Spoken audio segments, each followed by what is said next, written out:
మీరందరూ కూడా వీలు చూసుకొని ఎప్పుడైనా తప్పనిసరిగా దర్శించుకోవాల్సిన పుణ్యక్షేత్రం శ్రీ ధర్మపురి ఆలయం అన్నమాట. ధర్మపురి కరీంనగర్ జిల్లాలో ఉంది, జగిత్యాల దగ్గర, హైదరాబాద్ నుంచి 240 కిలోమీటర్లు మాత్రమే.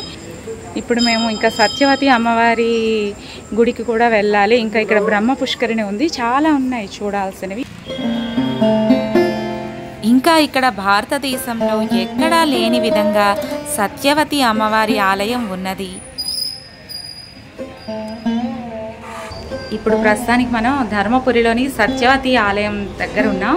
సత్యవతి అమ్మవారు పరమ పతివ్రత, ఆవిడ లక్ష్మీ స్వరూపంగా చెప్తారు. ఇక్కడికి వచ్చిన భక్తులు తప్పకుండా ఈ ఆలయాన్ని, అమ్మవారిని దర్శించుకొని ఆ అమ్మవారి ఆశీస్సులు పొందితే ఎంతో సౌభాగ్యంగా లభిస్తుందని భక్తుల విశ్వాసం.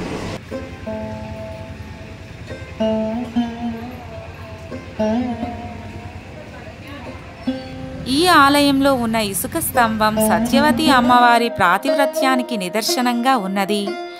ఆలయం లోపల ఉన్న సత్యవతి అమ్మవారి గురించి ఒక పౌరాణిక కథ ఉన్నది. పాము రూపంలో ఉన్న చిత్రాంగదుడును వివాహం చేసుకున్న సత్యవతి భర్త శాప విమోచనం కొరకు ఎన్నో తీర్థయాత్రలు చేసి ఇక్కడ ఉన్న గోదావరి నదిలో పుణ్యస్నానం చేసిన తర్వాత తన భర్త అందమైన పురుష రూపమును దాల్చుతాడు.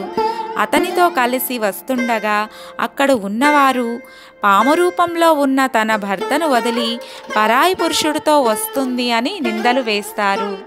దానితో సత్యవతి అమ్మవారు గోదావరి నదిలోని ఇసుకను తీసి తన పాతివ్రత్యానికి నిదర్శనంగా ఇసుకను తీసి పైకి విసరగా ఆ ఇసుక క్రింద పడకుండా అక్కడే ఉండిపోతుంది. అదే ఇసుక స్తంభంగా ఏర్పడుతుంది. ఆ తరువాత అమ్మవారు శిలారూపమును దాల్చి భక్తులను ఇక్కడే అనుగ్రహిస్తూ ఉంటుంది.